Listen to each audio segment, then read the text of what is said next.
行业 VD 边上学术态度，全马唯一的客家文物馆度，一张张有拍的相片就雕伫别盒，顺行也表现意到客家老祖公落实所留下来的功绩，其中石就占的最多。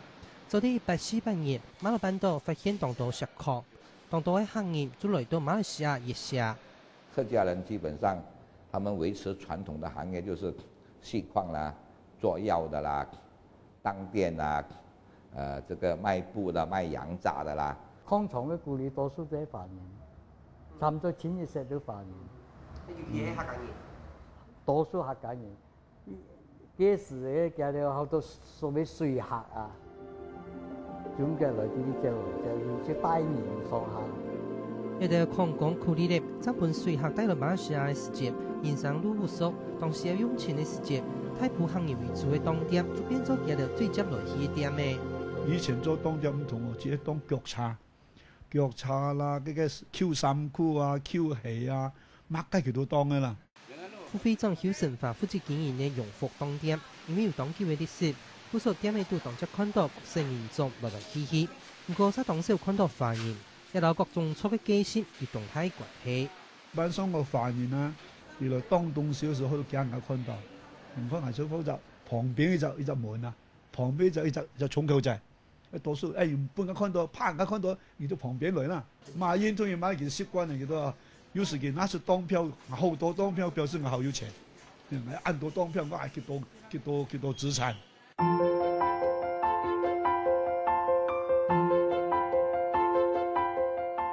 二戰過後，大概1950年代起時，等等世界強權國家大量嘅囤石一個重要嘅軍事物資，世界石家氣大家，嗰陣時霹靂族嘅太平、金寶、怡保一條石礦嘅重要都市，係因為安陽當繁榮，呢度發現第一波嘅一累積一天嘅財富。所有新款嘅茶呢，也到咗來啲馬來亞嘅時候呢，馬來亞要入去馬來亞呢，怡保就成要嘅，一天都成要。因為佢哋礦價多錢，佢哋好礦開。行業為主嘅傳統行業，一聽到怡保體系嘅發展就往以來，長期下台都係做歡宜嘅溫春堂藥行，甚至係協助一條礦局將錢飛轉於中國銀行。有啲而家佢搭眼又會寄過去咯，像同普通一般說眼夠嘅錢啦好夾嘅，因為眼人呢就下風先去。馬來西亞係出產石嘅主要國家。故所石做嘅東西，行下喺多太馬里行嘅重要程度，無論係畢業、法官呢，亦係成商，簡單啲聽聽上到他家人講。1800年代以前呢，怡保最講係因為石來發展呢。我聽聽石嘅家私太掂呢，唔看到嘅一條石做嘅東西呢，佢本身用嘅石全部係真巧嘅。做石嘅一條客家人呢，一做嘅人轉行嘅。到1800年代，世界石家落體甲，太馬石礦要差唔多被結槍嘅。是不以按照石度嘅霹靂族舒服而方式，一看唔到好講見，變做石度嘅。怡保是因為經濟士氣蕭條，嗰種人搶人都相關去發展。